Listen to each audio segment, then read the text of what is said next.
Michael Grayson had always been a man of precision, a man who believed that the things you owned were an extension of who you were. He wasn't just another guy with a classic car. He was someone who understood every curve of the bodywork, every delicate nuance of the engine, and every hum of the exhaust, as if it were a heartbeat. His 1967 Chevrolet Camaro wasn't just a vehicle. It was his life's work, his soul poured into metal and leather, a machine that carried more memories than miles. He had spent years restoring it, hunting down original parts from obscure garages across the country, meticulously matching the deep, gleaming marina blue paint to the original factory shade. The chrome detailing had been polished to perfection. The 327 V8 engine purred like a well-fed predator, and every single screw, bolt, and panel had been carefully restored to its former glory. It was the kind of car that turned heads, not just because of its looks, but because of the presence it carried, a testament to an era when machines had souls, when craftsmanship mattered, and when men like Michael were the ones who made it all come alive again. It had been a quiet morning, the kind where everything felt in perfect harmony.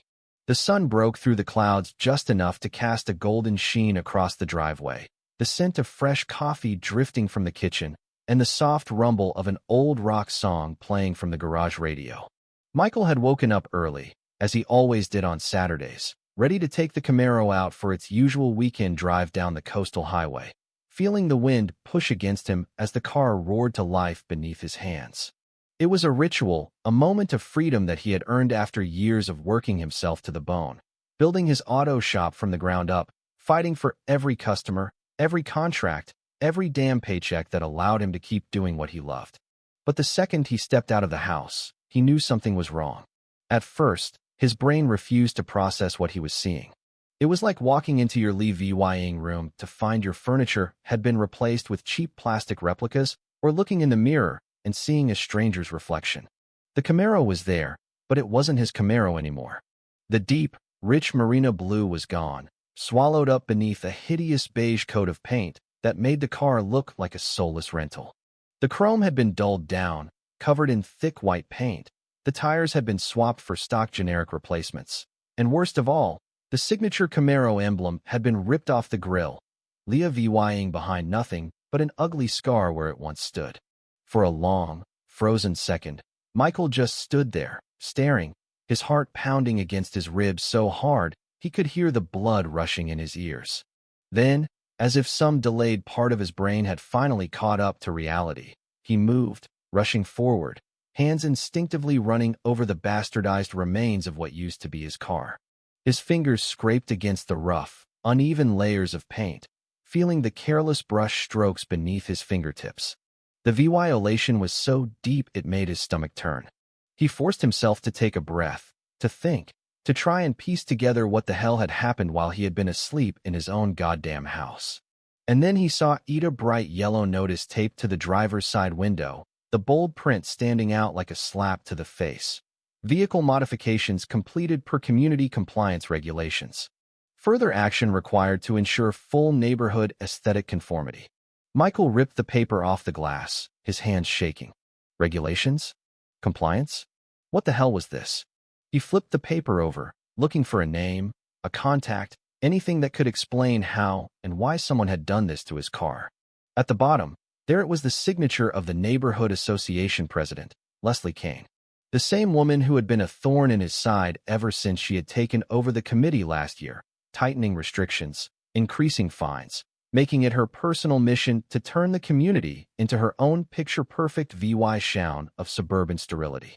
He had clashed with her before over the height of his garage door, the color of his front porch, the fact that he refused to put up holiday decorations like the rest of the block. But this was something else. This wasn't a warning, wasn't a citation. This was a direct attack. His breath was coming in short, sharp bursts now, his fists clenching around the crumpled paper as his mind ran in 100 different directions. Someone had physically come onto his property, broken into his garage, and vandalized his car under the pretense of compliance. And not just any car, but a one-of-a-kind, irreplaceable piece of automotive history worth overdue lost $70,000. Fury surged through him so violently he could barely think straight. He turned back toward the house, already reaching for his phone, already pulling up the number of the association office, ready to tear into whoever the hell picked up. But before he could press the call button, he noticed his security cameras mounted at the corners of the garage, angled perfectly toward the driveway. They had caught everything. Whoever had done this, however they had pulled it off, it was all there, recorded, waiting. He moved fast, unlocking the garage, rushing inside to the workbench where his laptop was always set up. His fingers flew across the keyboard, pulling up the footage, scanning through the last 12 hours, his pulse hammering in his throat as the playback began. And that was when his rage turned into something else, something colder. The footage showed 3 men, all in plain uniforms, all moving with disturbing efficiency. They had arrived in the dead of night, cutting across his yard with buckets of paint, rolling the color over the Camaro with the kind of precision that said they had done this before. One of them even checked his watch, like he was on a goddamn schedule. They swapped out the tires, ripped off the emblems, and just before they left, one of them walked up to the camera, looked straight into the lens, and smirked. Michael's hands clenched into fists so hard his knuckles cracked.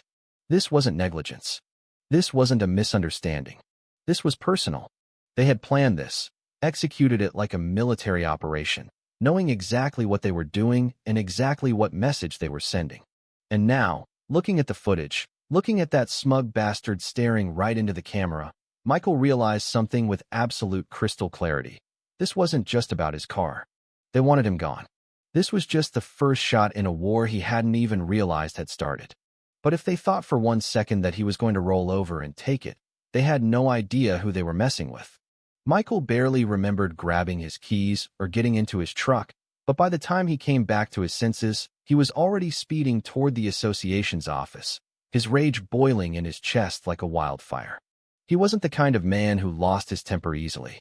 He had spent too many years in the auto business, dealing with stubborn clients, unreliable suppliers, and enough bureaucratic red tape to strangle even the most patient person alive. But this was something else entirely. This was deliberate. This was someone stepping over the line, crossing into territory they had no right to, taking something from him that they had no claim to touch. His hands tightened on the steering wheel, his knuckles turning white as the office building came into view, an unremarkable beige brick structure wedged between a dentist's office and a yoga studio, as unassuming as it was infuriating. He pulled into the lot too fast, the tires screeching against the pavement as he slammed the truck into park. He was out of the driver's seat before the engine had fully shut off, his boots hitting the pavement hard as he stalked toward the entrance. His VY Shaun had narrowed to a pinpoint, the edges of his world reduced to nothing but the glass doors in front of him, the fluorescent glow spilling from inside. The woman behind the reception desk barely had time to look up before he was standing in front of her, fists braced against the counter. "I need to talk to Leslie Kane. Right now." The receptionist blinked at him, startled, her fingers hesitating over the keyboard in front of her.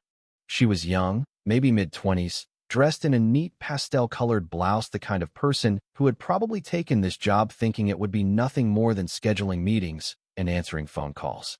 Instead, she had the misfortune of sitting in front of a man who looked like he was ready to rip the whole damn place apart. Do you have an appointment?" Michael exhaled sharply through his nose, forcing himself to stay calm, to not start shouting at some poor girl who had nothing to do with this. "No, I don't have a goddamn appointment. But you can tell her Michael Grayson is here, and if she doesn't come out in the next 30 seconds, I'll walk back there and find her myself." The receptionist swallowed, her eyes flicking toward the hallway behind her. "She's in a meeting." "I don't think." There must have been something in his face, something in his voice that made her believe he wasn't bluffing, because she nodded quickly, scrambling to her feet before disappearing down the hall. Michael could hear muffled voices, footsteps, and then finally the sharp, clipped sound of heels striking tile as Leslie Kane emerged from the corridor. Her expression was already set into a mask of carefully measured annoyance. She was a woman in her late 50s, sharp-featured and polished, her dark gray suit perfectly tailored, her hair pulled into a severe bun, the kind of person who had built her entire personality around being in control. "Mr.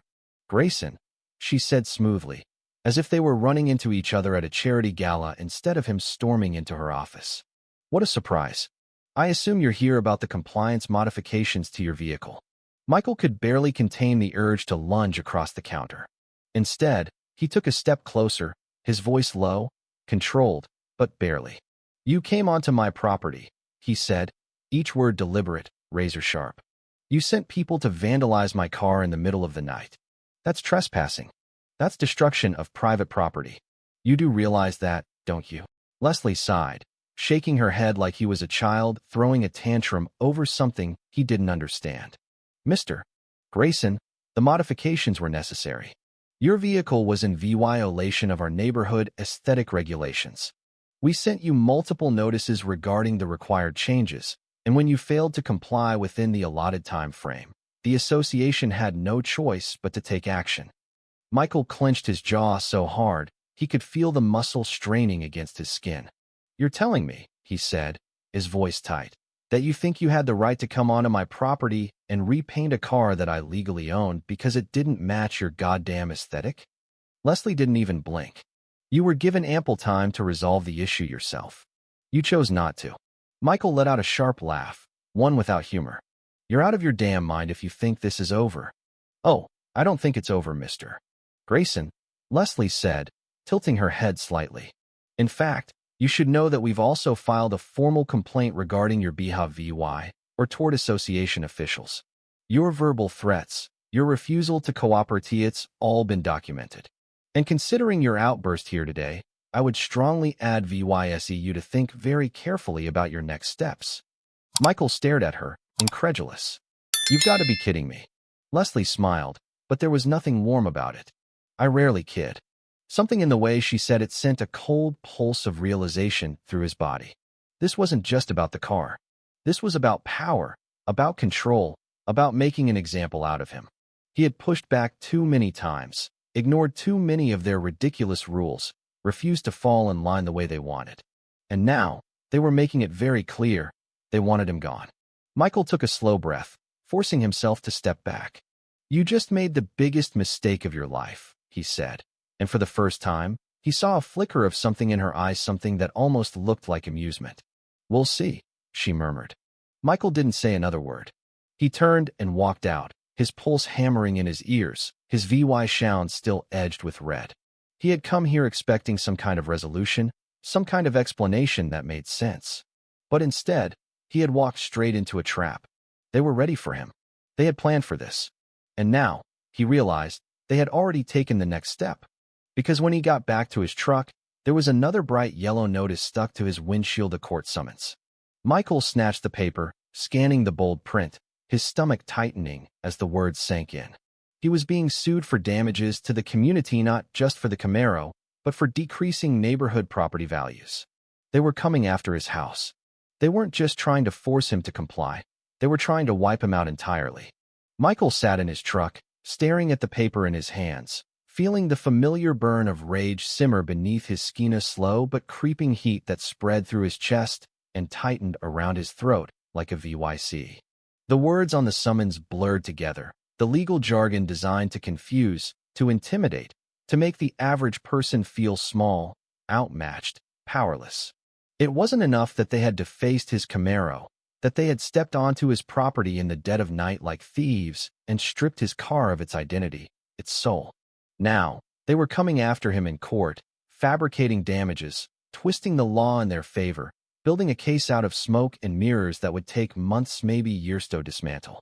He could already see their strategy, the endless delays, the motions to dismiss, the mounting legal fees that would bleed him dry long before he ever saw the inside of a courtroom. It wasn't about winning. It was about making him suffer, about dragging him through hell until he either broke or walked away. He knew their game, and he knew that if he didn't move fast, if he didn't hit back twice as hard, they would bury him before he even had a chance to fight. He exhaled slowly, forcing himself to think, to pull himself back from the edge of blind fury. This wasn't just about him anymore. It never had been. He had seen it before, the quiet disappearances, the sudden for sale signs that popped up on lawns overnight. The neighbors who had lived here for decades packing up and VYing without a word. At the time, he hadn't thought much of it, chalking it up to personal decisions, to job relocations, to life moving on the way it always did.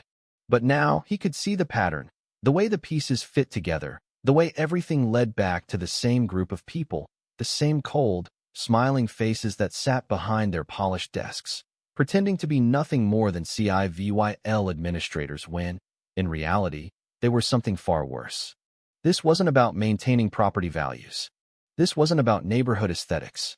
This was about control, about weeding out the ones who didn't conform, about forcing out the people who refused to bend, about turning this place into something sterile, manufactured, owned. His grip tightened around the summons, the paper crumpling slightly beneath his fingers before he tossed it onto the passenger seat beside him. There was no point in sitting here, no point in wasting another second staring at a problem when he could be solving it.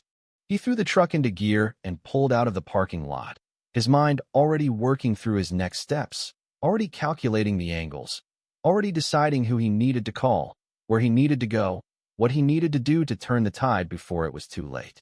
His first stop was Vincent Carlisle's office, a cramped, cluttered space in a run-down building downtown that smelled faintly of stale coffee and old paper. Vincent wasn't the kind of lawyer you saw on billboards, wasn't the kind who wore law 5,000 suits and smiled for commercials. But he was exactly the kind of man Michael needed right now, sharp, ruthless, and completely unconcerned with playing fair. He was waiting when Michael walked in, leaning back in his chair with his feet propped up on his desk, flipping idly through a thick manila folder. "I was expecting you," Vincent said without looking up. "Figured you'd be here as soon as you saw the summons." Michael dropped into the chair across from him, rubbing a hand over his face, exhaustion and anger warring for control. "Tell me what I'm dealing with." Vincent finally looked up, his expression unreadable.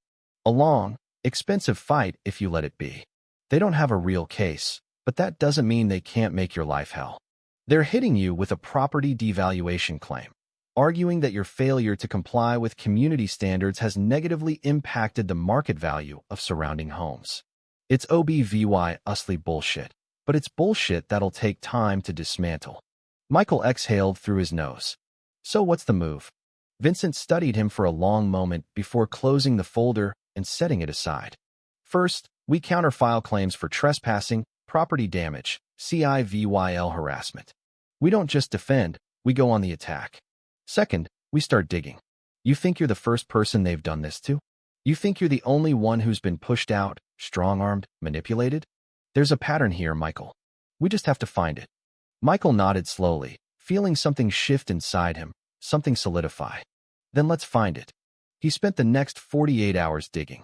He called former neighbors, people who had left under strange circumstances, people who had been fined, harassed, forced to sell. Some refused to talk, too afraid or too tired to fight a battle they had already lost. But others were willing, eager even, their bitterness still fresh, their anger still raw. He heard stories that mirrored his own stories of violations that had come out of nowhere, of sudden legal threats, of relentless pressure until the only choice left was to leave. He found records of questionable property sales, homes that had been purchased for suspiciously low prices and flipped within months for massive profits. He traced connections, followed the money, saw the same names appearing again and again, not just on board documents, but on investment firm registries, on real estate development contracts, on corporate board seats that had no business being connected to a local homeowners association. And then he found something that made his blood run cold. A document buried in public records, overlooked by most because, on the surface, it was no thing to zoning request, a proposal for community redevelopment. But when he looked closer, when he compared dates and signatures and financial backers, he saw the truth. They weren't just pushing people out for the sake of control. They were pushing them out for profit. A massive redevelopment project was already in the works, plans for luxury townhomes, boutique storefronts, high-end real estate developments that would replace the very neighborhood they claimed to be protecting. Every house they forced onto the market, every homeowner they drove out, was another step closer to demolishing this place entirely and rebuilding it from the ground up. They had never cared about fines. They had never cared about paint colors or lawn heights or neighborhood harmony. They had only ever cared about one thing: taking what wasn't theirs. Michael stared at the document in front of him, his hands steady even as his pulse pounded in his ears. They thought they had backed him into a corner, thought they had stacked the deck so high against him that he wouldn't see a way out. But they had underestimated him. They had assumed he would fight this the way everyone else had alone, defensively, desperately clinging to hope while they suffocated him with legal fees and procedural delays. They were wrong. He wasn't going to fight them on their terms. He was going to burn them to the ground. Michael sat in his garage, the air thick with the sharp scent of chemicals and old motor oil, the dim light casting long shadows across the walls lined with tools, spare parts, and half-finished projects that now felt like relics of a past Lithia life that had existed before all of this, before the quiet war that had been waged against him, before they had forced their way into his world and tried to tear it apart piece by piece. The Camaro sat in the center of it all, a grotesque mockery of what it had once been stripped of its soul, suffocating beneath layers of beige, like a corpse left to rot in an unmarked grave. He had spent hours running his fingers over the rough, uneven brush strokes, tracing the vandalism that had been disguised as compliance, forcing himself to absorb every detail, to let the rage settle deep into his bones cold and unshakable. Because anger alone wouldn't win this fight. He had spent too many years underestimating the people who operated like this, the kind who hid behind paperwork and legal loopholes, the kind who never got their hands dirty but still managed to destroy lives with a few signatures and the right connections. He wouldn't make that mistake again. Vincent had warned him that this would only get worse, that the more he resisted, the harder they would push. And he had been right.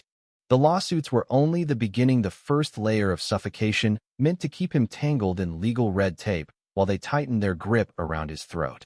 They had started escalating in other ways, little things at first, easy to write off as coincidence if you weren't paying attention.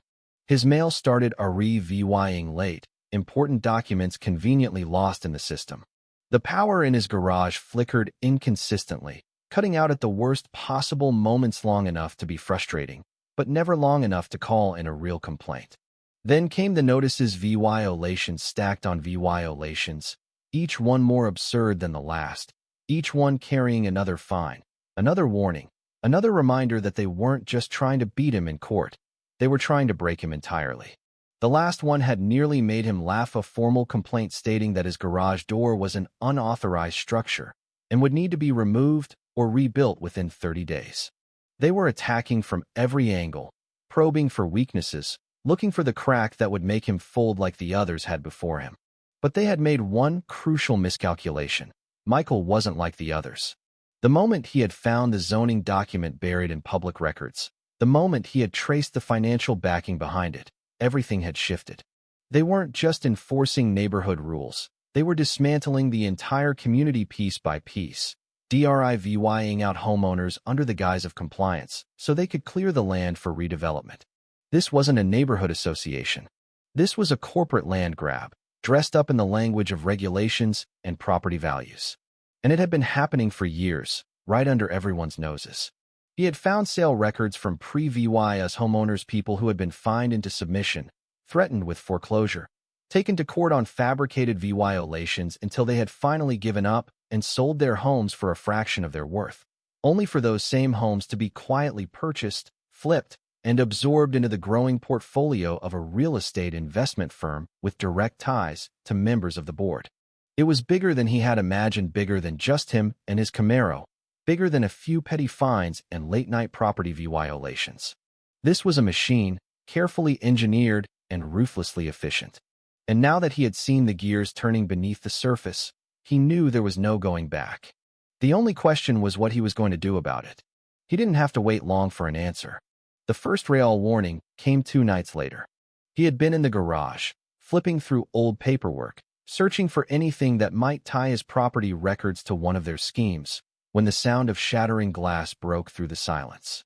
The window over his workbench exploded inward, shards scattering across the floor, and before he could react, the acrid sting of smoke filled the air.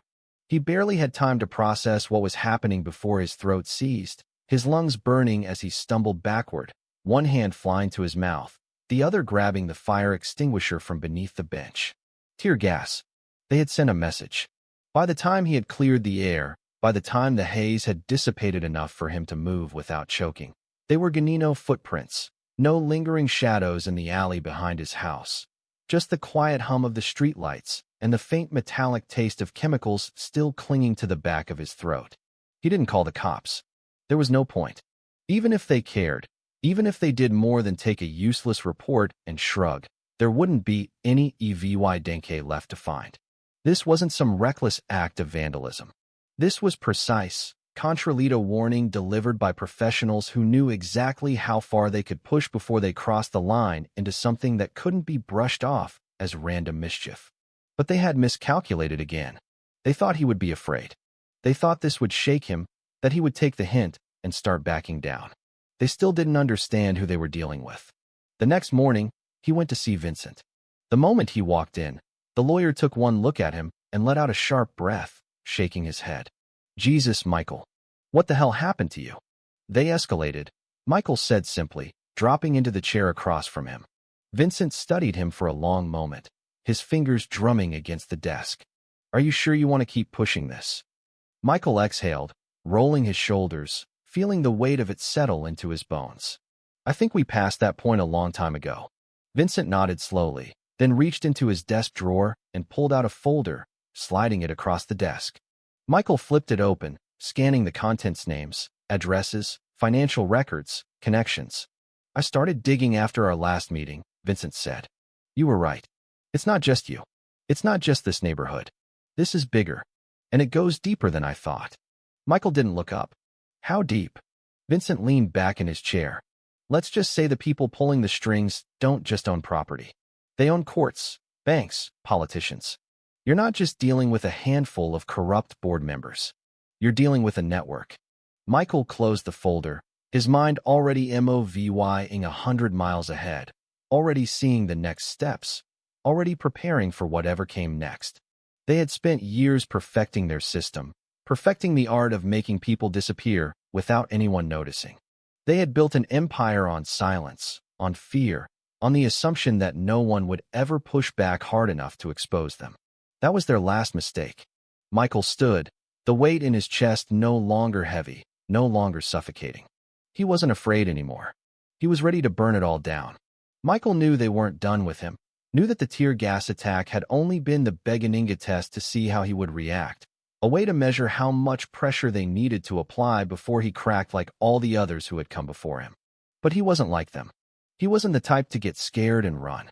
He had spent too many years in the auto business, dealing with cutthroat suppliers, shady middlemen, and corporate vultures who would bleed you dry the second they smelled weakness. He had built his life from the ground up, one busted engine at a time, and no group of self-important bureaucrats with dollar signs in their eyes was going to take that from him. If they thought they could just tighten the noose and watch him choke, they were about to learn the hard way that they had picked the wrong man to try and strangle. The first rail hit came early the next morning. He had barely gotten 3 hours of sleep, his body still aching from the chemical sting left behind by the gas, when he heard the sound of engines outside, not just one, but several, rumbling low in the morning air, the kind of heavy, deliberate sound that set his teeth on edge before he even stepped outside. He moved quickly, throwing on his boots, grabbing his keys, stepping onto his porch just in time to see a convoy of city worker trucks pulling up to his property. A dozen men in reflective vests were already climbing out, already moving toward his garage with the kind of efficiency that told him this wasn't a surprise sit. The man in charge, a tall, balding guy with a clipboard tucked under his arm, barely spared him a glance as he approached. "Michael Grayson?" he asked, flipping through a stack of paperwork like this was just another routine job, just another day at the office. Michael narrowed his eyes, already feeling his pulse start to quicken. "Who's asking?" "City Code Enforcement," the man said, handing over a folded notice without missing a beat. "We've received multiple reports of structural violations on your property. Under municipal compliance regulations, we're authorized to conduct an inspection and begin necessary corrections immediately." Michael unfolded the notice, scanning the document, his jaw clenching as he read the list of supposed infractions: unauthorized modifications, safety hazards, failure to obtain permits. All fabricated. All designed to do one thing: get his garage condemned, get it torn down, get his ability to fight back stripped away piece by piece. "You're joking," he said flatly, lowering the paper just enough to look the man in the eye. This garage has been here longer than half the houses on this damn block. There's nothing out of code. You think you can just show up and start tearing it apart?" The man didn't even blink. "Mr. Grayson, we're just here to do our job. You can take it up with the city if you have a complaint." Michael felt the heat rise in his chest, the sheer audacity of it threatening to push him over the edge. But he forced himself to stay still, to breathe, to think. They wanted him to react, wanted him to lose control, wanted him to lash out so they could paint him as aggressive, unstable, another reason why he didn't belong in their perfect little community. So instead of shouting, instead of taking the bait, he smiled slow and sharp and took a step closer, lowering his voice just enough to make sure the foreman and every worker standing behind him could hear every word. "You're right," he said calmly. "You're just doing your job, and I'm just going to do mine." Then he turned around, walked back inside, and made 2 phone calls. The first was to Vincent, who picked up on the first ring. "They're trying to take your garage, aren't they?"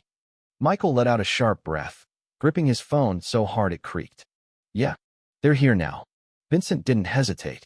"I'll file an injunction. It won't stop them today, but it'll screw them legally down the line. Stall them as long as you can." Michael didn't need to be told twice. The second call was to Harrison, the owner of the body shop that had helped him restore his Camaro years ago. The man owed him a favor, and Michael was about to cash in every debt he had left. "Harrison," Michael said when the man answered, his voice thick with sleep. "You do realize it's barely 6 o'clock in the morning, right?" "I do," Michael said. "And I also realize you still have a crew big enough to cause a logistical nightmare for a bunch of city workers if they happen to, say, show up at my place in the next half hour." There was a pause, then a slow chuckle. "You want me to bring the boys down?" Michael smiled. "Bring the boys down." By the time Harrison and his crew pulled up, the workmen had already started setting up their equipment, moving toward his garage with the casual arrogance of men who believed there was nothing standing between them and their payday. But that arrogance faltered the second 20 mechanics in grease-stained coveralls and steel-toed boots stepped out of their trucks, arms crossed, faces blank, the unspoken challenge hanging heavy in the air. No threats, no word, just presence. Michael didn't even have to say anything. He just stood there, arms folded, watching as the city workers hesitated, looked at each other, shifted uncomfortably under the weight of all those silent eyes. The foreman cleared his throat, suddenly far less confident than he had been 5 minutes ago. "Look, Mr. Grayson, we don't want any trouble." Michael smiled again, slow and sharp. "Then I'd suggest you pack up your toys and get off my property before you get more trouble than you can handle." It wasn't a VY tour, not yet, but it was a statement. And that was enough for now. But they weren't done. That night, his shop was broken into, not just vandalized, but ransacked, trashed. Every tool overturned, every cabinet emptied, files missing, records wiped from his computer. The only thing untouched was the Camaro, sitting there like a goddamn trophy, like a reminder that they could take everything from him except that. Not yet. Not while the lawsuit was still pending. Not while they still had to play by at least some of the rules. Michael stood in the wreckage, breathing in the destruction, knowing exactly what this meant, exactly what came next.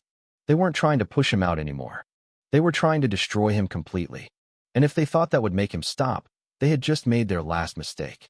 Michael stood in the wreckage of his shop, the cold fluorescent lights overhead casting long, jagged shadows across the floor littered with broken tools, shattered glass, and the empty shells of filing cabinets that had been ripped apart in a rush, their contents either stolen or destroyed.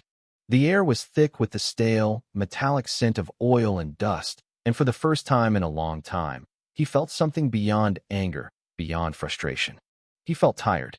Not the kind of exhaustion that came from a lack of sleep, not the physical fatigue of working 14-hour days under the hood of a car, but something deeper, something that settled into his bones and made every breath feel heavier than the last. This was a different kind of war fought with paper trails and legal loopholes, with sabotage and intimidation, with faceless enemies who never had to dirty their hands because they had people for that, people who could walk into a man's livelihood in the middle of the night and rip it apart without leaving a single fingerprint behind. But they had miscalculated. They thought this would break him, thought this was the final nail in the coffin, the last push he needed to realize he had lost. But they didn't understand what kind of man he was, didn't realize that all they had done was back him into a corner with no other option but to come out swinging. They wanted to take him down, wipe him out, bury him under so much legal and financial ruin that he wouldn't even have the strength to crawl out from under it. But they had made one fatal mistake. They had given him nothing left to lose. By the time Vincent arrived, Michael had already gone through what was left of his files, gathering whatever scraps of information hadn't been taken, scanning through every document, every email, every lead they had been working on. His lawyer walked in, took one long look at the damage, and let out a sharp breath, rubbing a hand over his face. "Jesus Christ," Vincent muttered. "They didn't even try to make this look random." Michael didn't look up from the desk, his hands still sorting through papers, his mind already working 3 steps ahead. Because it wasn't. Vincent sighed, pulling out his phone, scrolling through something before shaking his head. "We could call it in, file a police report. And then what?" Michael cut in, finally looking up. "They know the cops won't do shit. They've got their hands in too many pockets. Even if we had proof, even if we knew exactly who did it, you think that would stop them?" Vincent didn't answer right away, just studied him for a long moment, his expression unreadable. Then he slid his phone back into his pocket and exhaled through his nose. "So what's the plan?" Michael straightened, pushing the last of the documents into a folder, his jaw set, his pulse steady. "We stop playing by their rules."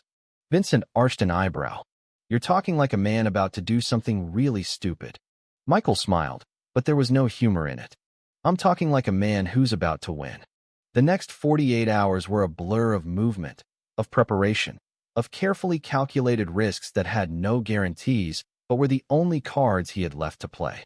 He and Vincent worked nonstop, pulling every piece of evidence they had, every financial record, every shady land deal, every name, every connection, every proof of corruption that had been buried under layers of bureaucracy and deceit. It wasn't enough to just fight the lawsuit anymore. That was a battle fought on their terms, and Michael was done playing defense. He was going after them the way they had come after him, fast, hard, and with no warning. The first strike came through Vincent's legal Phalanxa lawsuit against the association, not just for property damage and harassment, but for fraud, racketeering, and illegal business practices, backed by the evidence they had uncovered. Enough to force an investigation, enough to make people start asking questions they weren't supposed to ask. The second came from the media. Vincent had a contact in investigative journalism, a guy who had been circling the edges of real estate corruption for years, waiting for the right case to blow it open. Michael handed him everything, every document, every name, every dirty deal, and within hours, the story was out, spreading like wildfire, too big to be ignored and too detailed to be dismissed as conspiracy. And then came the third strike. Michael had been waiting for them to retaliate, had known they wouldn't just sit back and let him tear down what they had spent years building. But when it came, it wasn't what he expected. It wasn't another lawsuit, another violation notice, another legal maneuver designed to drain him dry. It was violence. He was in his garage when he heard a deep growl of an engine idling just outside, the unmistakable presence of a car that had no reason to be there. He stepped out, his gut already telling him what was coming, and the moment he did, the world exploded. Glass shattered as a Molotov cocktail smashed against the side of his house, flames erupting in a violent burst of heat and light, the fire licking hungrily at the wood, spreading fast, too fast. Michael didn't hesitate. He ran straight for the garden hose, yanked it off the wall, and started dousing the flames before they could take hold, his heart pounding, his mind racing, knowing this wasn't just some random act of arson. This was the endgame.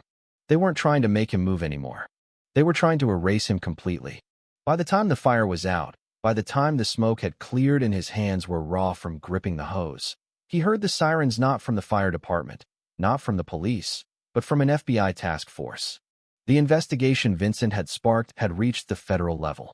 The lawsuit had been enough to get their attention, enough to dig deeper, enough to pull in agencies that weren't owned by the same people who had been pulling the strings in local government. Michael turned as the unmarked SUVs rolled up, as federal agents stepped out, as Leslie Kane herself was dragged from her home in handcuffs, screaming about legal technicalities, about how they couldn't do this, about how this was all a misunderstanding. But no one was listening. Not anymore. The walls had finally closed in, and Michael stood there, watching it all unfold, watching the machine they had built crumble under its own weight. He didn't smile, he didn't celebrate. He just stood there, breathing, the heat of the smoldering fire still clinging to the air, knowing that the war was finally over. And he had won. The dust hadn't even settled by the time Michael sat on the hood of his battered Camaro, watching the flashing lights of law enforcement vehicles stain the night in red and blue, casting long shadows across what was left of his property. The fire was out, but the scent of scorched wood and burnt rubber still hung in the air, clinging to his clothes, his skin, the back of his throat. His garage was in ruins, the once orderly space now nothing more than a charred skeleton of what had once been his livelihood. The shelves were blackened, tools melted, paperwork turned to ash. But even as he looked at the wreckage, even as he felt the weight of everything that had been taken from him settle deep in his chest, he couldn't bring himself to feel regret. This war had cost him, but it had cost them more. And that was something they had never expected. Leslie Kane was gone, dragged away in the back of an unmarked SUV, her carefully constructed empire collapsing beneath the weight of its own corruption. The network she had spent years cultivating was torn apart in a matter of days. She had screamed, protested, thrown out every legal technicality she could think of, but in the end, none of it had mattered. The EVY Denke was too damning, the money trails too obvious, the bodies buried in shallow graves of fraudulent paperwork and coercion too numerous to ignore. The luxury redevelopment project was dead. The land that had been quietly acquired through intimidation and forced sales was now tangled in a federal investigation that would take years to untangle. The investors were pulling out one by one, cutting their losses, pretending they had never been involved in the first place. Michael had won. But standing in the aftermath of it all, watching the remnants of his world smolder around him, he realized that VY Tory didn't feel the way he had imagined it would. He had set out to protect what was his, to stop them from taking the one thing that mattered. But in the process, he had lost more than he had ever expected. His shop was gone. His home was damaged beyond repair. His finances were in shambles from months of legal battles. And even though the lawsuit had been dismissed in the wake of the arrests, even though he had been cleared of every fabricated charge they had thrown at him, the scars they had left behind weren't the kind that healed overnight. He exhaled slowly, rubbing a hand over his face as Vincent approached. The lawyer's usual cocky demeanor was subdued for once, his eyes scanning the wreckage with something that almost looked like regret. "Hell of a way to win," he muttered, stopping next to Michael, crossing his arms over his chest. Michael let out a dry laugh, the sound rough in his throat. "Yeah, some real poetic justice." Vincent sighed, running a hand through his hair, glancing toward the wreckage of the garage before shaking his head. "You're going to rebuild." Michael didn't answer right away. He had spent years pouring everything he had into that shop, into the cars that came through its doors, into the people who trusted him to keep their machines running, to keep them safe on the road. He had built something real, something honest. And now it was gone. He could rebuild. He could start from scratch. But the thought of it felt heavy, felt exhausting in a way that had nothing to do with physical labor and everything to do with the way this fight had hollowed something out of him. "I don't know," he admitted finally. Vincent nodded slowly, as if he had expected that answer. "Well," he said, "if you decide to, you'll have no shortage of people willing to help." Michael knew what he meant. The neighbors who had been too afraid to fight back before had seen what had happened, had seen how close they had come to being the next in line. And they weren't willing to let it happen again. The moment the story had hit the news, the entire community had turned on the board. The people who had once wielded absolute power were now facing the consequences of their greed. The homeowners who had been forced to sell were now coming forward with their own lawsuits, their own claims of fraud and intimidation. The list of charges was growing by the day. The people who had once whispered behind closed doors now stood together. And that, more than anything, was what ensured this wouldn't happen again. But for Michael, it was over. He had done what he set out to do. He had fought. He had won. But now, it was time to decide what came next. A few days later, he stood in what was left of his house, packing what little he had left, boxing up the memories that had survived the fire, the legal battles, the destruction. The Camaro, now stripped of its beige humiliation, sat waiting in the driveway, its marina blue paint restored, its chrome gleaming under the morning sun, the only thing that had made it through this war intact. He had spent hours fixing it, working through the nights, his hands covered in grease and old paint, the act of restoration the only thing that had kept him grounded in the chaos. Now, it was finished, every last detail returned to the way it had been before, a symbol of defiance, of survival, of everything they had tried and failed to take from him. He loaded the last of his things into the trunk, taking one last look at the house, at the empty shell of what had once been his home, then climbed into the driver's seat, gripping the wheel with steady hands. He didn't know exactly where he was going, didn't have a final destination in mind. But that didn't matter. For the first time in a long time, the road was open, and he wasn't looking back. The Camaro rumbled to life beneath him, the deep, familiar growl of the engine settling into his bones like an old friend. And as he pulled onto the road, Leah vying behind the wreckage, the lawsuits, the battle fought in courtrooms and in shadows, he realized that sometimes, winning wasn't about holding on to the past. Sometimes, winning was about knowing when to let go. If you were the one in this story, how would you react? Would you stand up and fight back, or accept the unreasonable pressure and control from the HOA? Share your thoughts in the comments below. And don't forget to subscribe, like, and share this video with more people. Your small action gives us the motivation to keep bringing you more intense and engaging stories. Thanks for watching, and we'll see you in the next video.